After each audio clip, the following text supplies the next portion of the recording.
चांगली गोष्ट आहे।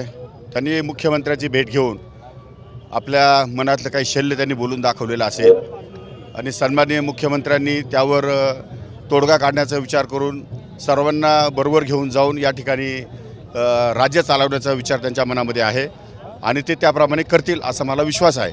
कारण आजच्या मंत्रिमंडळाकडे जर आपण या ठिकाणी नजर फिरवली तर मंत्रिमंडळामध्ये 42 मंत्र्यांपैकी जवळपास 17 मंत्री हे ओबीसी आहेत आणि 16च मंत्री हे मराठा आहेत। त्यामुळे ओबीसींना सर्वांना अतिशय समान न्याय देण्याची भूमिका माननीय मुख्यमंत्र्यांनी घेतलेली आहे। त्यामुळे कोणावरही अन्याय होणार नाही अशी भूमिका त्यांनी घेतल्यामुळे मी माननीय मुख्यमंत्र्यांचं मनापासून स्वागत करतो आणि भुजबळांच्या संदर्भामध्ये त्यांना जो निर्णय घ्यायचा तो या ठिकाणी घेऊ शकतात, घेतील ते, त्या बाबतीत आमचं काही या ठिकाणी म्हणणं नाही। पण नाराज असलेले भुजबळ यांनी पहिले अजितदादांची भेट घेणं अपेक्षित होते, ते थेट मुख्यमंत्र्यांना त्यांना काय वाटतं हे मला काय सांगता येणार नाही। त्यांच्या मनात काय हे कोण सांगेल।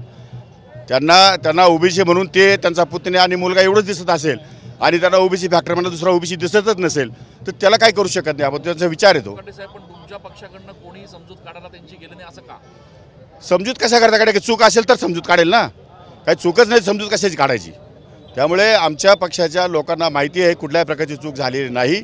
आमच्या पक्षाने जो न्याय दिला आहे भुजबळांना तो न्याय कुठला एकाही पक्षाने आतापर्यंत दिलेला नाही।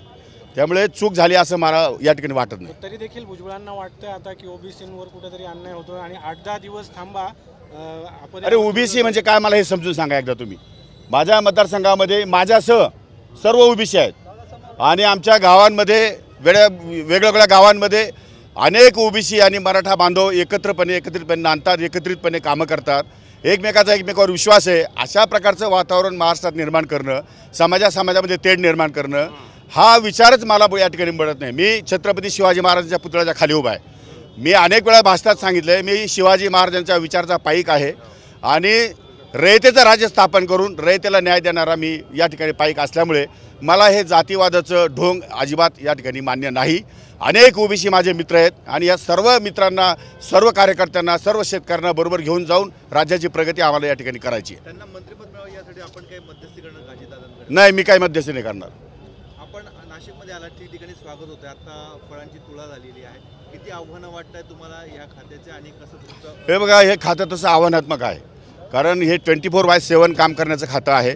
इथे एखादा 2 प्रोजेक्ट उभा केला म्हणजे लगेच काम झालं असं होत नाही। इथं 24 तास शेतकऱ्यांच्या सेवेला राहावं लागतं।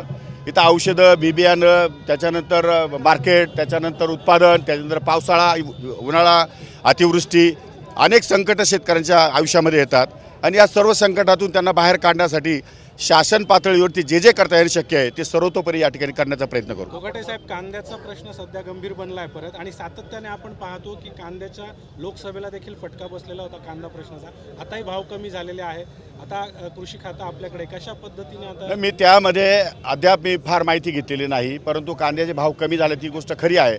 MSP जागे जे 20% केली आहे ती 5%, 2% करावी अशा प्रकारची मागणी विधानसभेमध्ये सर्व पक्षाच्या सदस्यांनी केलेली आहे आणि त्या दृष्टिकोनातून लवकरात लवकर निर्णय या ठिकाणी होईल। कांद्याचे भावही वाढतील, परंतु हा तात्पुरता उपाय आहे आणि हा तात्पुरता उपाय दरवेळेस काढणं काही बरोबर नाही। याच्यावर आपल्याला कायमस्वरूपी परमनंट उपाय कसा काढता येईल यासाठी केंद्रामध्ये या ठिकाणी मला प्रतिनिधी करावं लागेल। केंद्रीय मंत्री शिवराज सिंग चौहान हे मध्य प्रदेशाचे मुख्यमंत्री राहिलेले आहेत, त्यांचा अनुभव दांडगा आहे, तेव्हा त्यांना बरोबर घेऊन आणि एक धोरणात्मक निर्णय या ठिकाणी करावा लागेल।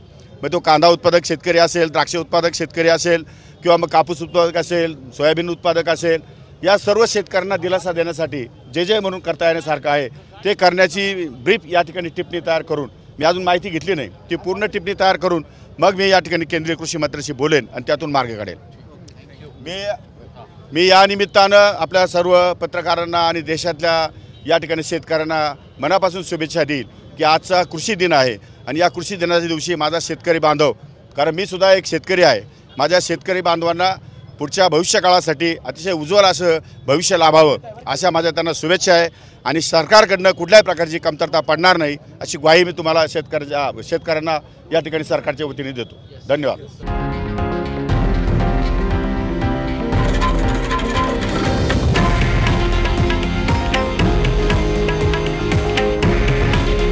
हे आहे देशातील नंबर 1 न्यूज नेटवर्क आणि आपण पाहत आहात TV9 मराठी।